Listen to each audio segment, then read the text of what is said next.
Hello viewers, আসসালামু আলাইকুম। নতুন আরেকটি ব্লগে আপনাদেরকে স্বাগতম। আজকে চলে আসছি অন্যরকম একটি ভিডিও নিয়ে। যেহেতু শীত চলে আসছে, তাই আমরা কয়েকজন বন্ধু মিলে হাঁসের মাংস রান্না করেছি।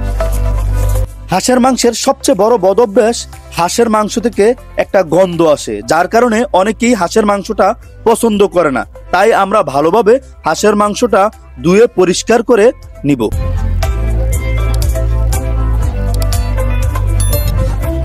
আজকে আমরা হাঁসের মাংস দুইভাবে রান্না করব।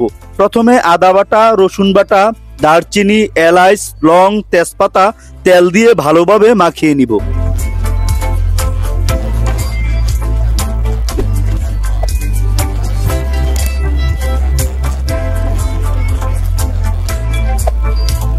আজকে হাঁসের মাংসটা আমরা দুইভাবে রান্না করব। এখন দ্বিতীয় প্রসেসটা চলুন দেখাই।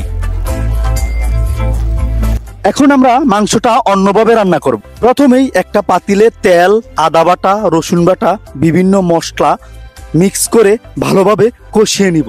ভালোভাবে কষানো হয়ে গেলে কষানো মশলার মধ্যে মাংসগুলো দিয়ে দিব। মাংসগুলো দেওয়া হয়ে গেলে ভালোভাবে নাড়াচাড়া দিয়ে নিব, যেন মশলাগুলো মাংসের ভিতরে প্রবেশ করে যায়। মশলার সাথে মাংসটা মিক্স হয়ে গেলে ভালোভাবে ঢাকনা দিয়ে ঢেকে দিতে হবে। ঢেকে দিয়ে কিছুটা সময় অপেক্ষা করব। হাঁসের মাংস অনেকটা সময় জাল দিতে হয় ভালোভাবে সিদ্ধ হওয়ার জন্য। তবে মাংসের কালারটা ছিল চমৎকার। ফ্রেন্ড সার্কেলের সাথে একত্র হয়ে রান্না করার আনন্দটাই আলাদা, কারণ সচরাচর ফ্রেন্ড সার্কেলের সাথে একত্র হওয়া হয় না, অনেকেই দেশের বাইরে থাকে। আজকের এই দিনটা মনে রাখার মতো একটা মুহূর্ত।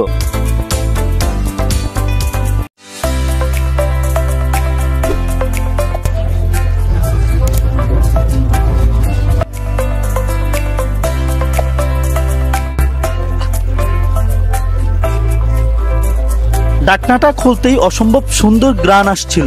বাটা মরিচের তরকারি স্বাদ যেন এমনিতেই বেড়ে যায় দ্বিগুণ, এবং তরকারির কালারটাও হয়েছে চমৎকার।